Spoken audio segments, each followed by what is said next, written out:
Thank you Jesus. ಬೆಳಗಿನ ಜಾವದಲ್ಲಿ ಕರ್ತನಲ್ಲಿ ಆತ್ಮೀಯ ದೇವರ ಮಕ್ಕಳೇ, ಪ್ರೈಸ್ ದ ಲಾರ್ಡ್ ಎಲ್ಲರಿಗೂ. ಈ ಸಮಯದಲ್ಲಿ ನಮ್ಮ ದೇವರು ಕೊಟ್ಟಂಥ ವಾಗ್ದಾನ ವಚನ ರೋಮಾಪುರದಲ್ಲಿ ಬರೆದ ಪತ್ರಿಕೆ 12ನೇ ಅಧ್ಯಾಯ 1ನೇ ವಚನ.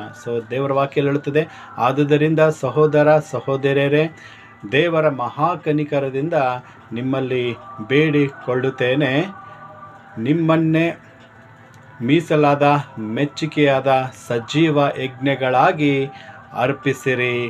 ಹಲ್ಲೆಲೂಯ.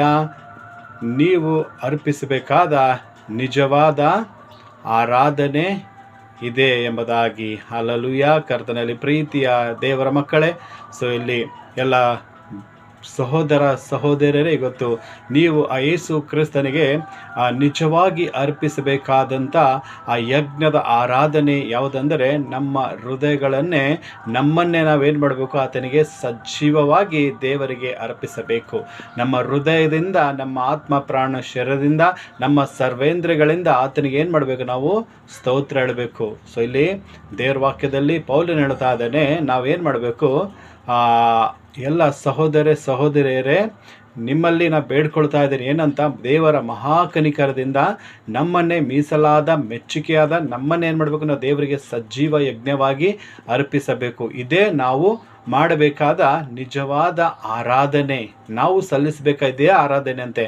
ಅಂದರೆ ನಾವು ದೇವರಿಗೆ ಹೆಂಗೆ ಆರಾಧನೆ ಮಾಡಬೇಕಂತೆ, ನಮ್ಮನ್ನೇ ನಾವು ಸಜೀವ ಯಜ್ಞವಾಗಿ, ಅಂದರೆ ನಮ್ಮ ಪ್ರಾಣ ಶರೀರವನ್ನು, ನಮ್ಮ ಸರ್ವಾಂಗಗಳನ್ನು, ನಮ್ಮ ಸರ್ವೇಂದ್ರಿಯಗಳಿಂದ ಆತನಿಗೆ ನಾವು ಸ್ತುತಿಸಬೇಕು, ಆರಾಧಿಸಬೇಕು.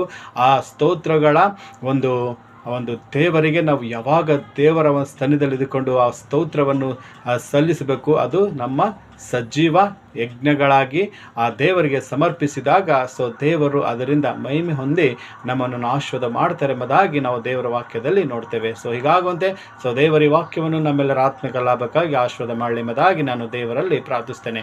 1 second, may God bless this word, you and your family. Amen.